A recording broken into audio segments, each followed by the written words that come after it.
Science inspires fiction, fiction inspires science. It pretty much is a two-way street. After all, we wouldn't have movies like Interstellar if Kip Thorne had not thought about this.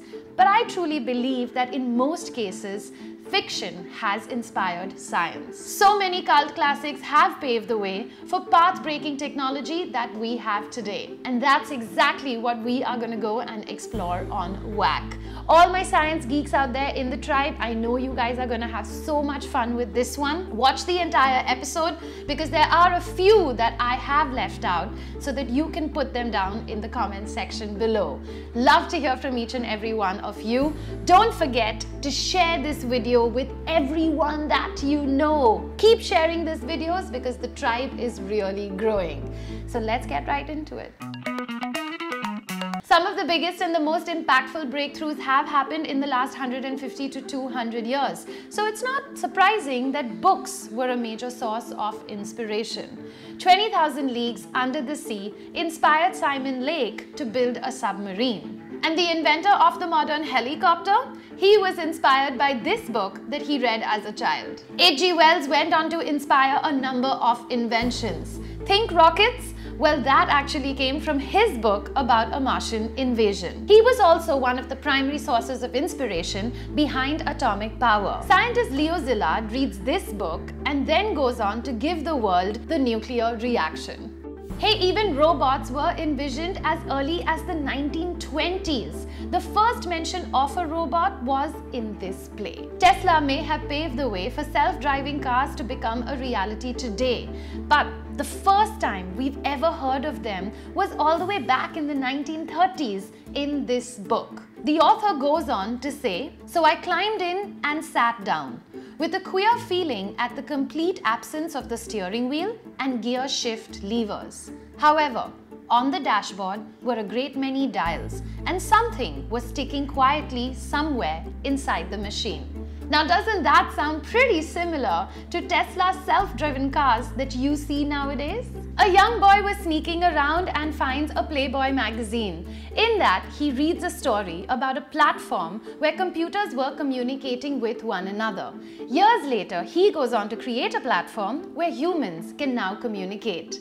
Tim Berners-Lee, who created the World Wide Web, was said to have been inspired by Dial-F for Frankenstein. Hoverboards and self-tying sneakers from Back to the Future, well, those have already been invented and you can even buy them today. Go to any online site in India and you can buy the house cleaning robot that was featured in the Jetsons. And the only reason a lot of us can buy this stuff is credit cards, which by the way were mentioned in this book, which goes on to talk about a utopia where using a credit card was a very common thing. But my tribe, you are very smart, and I'm sure some of you are already saying, "Oh, I already knew about this one or that one." But if you didn't know, this is a really good time to give this video a thumbs up. Who would have even thought that Donald Duck would go and give us so much inspiration? In 1964, a ship with 5,000 sheep capsized, and they knew that it would be an environmental disaster once they started decomposing. That's when inventor Khar designed a ship-raising technique that involved filling the vessel with small balls that get injected through a tube. That would allow the ship to float to the surface. It took 27 million balls, but it worked. That's when he decided to patent the idea. So he goes to the German, the UK and the Dutch patent offices. The first two countries, they approve it. But the Dutch patent office, they turned around and said no. Why? Because they felt that he was copying this idea from a Donald Duck strip. 15 years earlier, Karl Barks had written a story called as The Sunken Yacht, which shows Donald Duck doing exactly the same thing. I think somebody in that Dutch patent office was quite a fan of Donald Duck. In fact, Barks was such a smart man that they even went and named an asteroid after him. In one of his comic books, he talks about Donald Duck getting hit on the head, and he has this eureka moment where he comes up with Duckamite.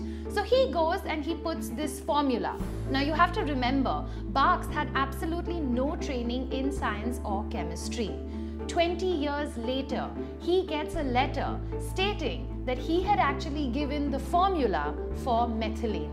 A carbon that actually was discovered in science only then. If we are talking about how science fiction inspired science, then this example, if I don't put in the episode, I know I'm going to get it from each and every one of you in that comment section below. Martin Cooper, who was the director of research and development at Motorola, credited the Star Trek communicator for his inspiration behind the cell phone. In fact, he always felt that the phone never really needed the flip, but he had to put it in so that it resembles what people saw in Star Trek. While all these inventions have helped man progress by leaps and bounds and take us where no man has gone before, I also feel that there is a flip side to all of this. All the examples that I have cited earlier, these sources of inspiration, they are from books and comic strips from the 19th and 20th century. But some of the TV shows that we do get to see today, those are also telling us where science is getting inspired from and predicting where it will go. And I feel like it's going in this very scary and dangerous direction. Not only are these inventions going to have an impact on our environment, but also on our personal space.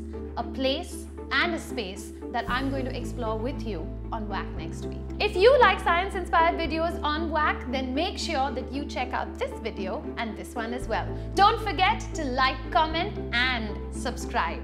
Ciao.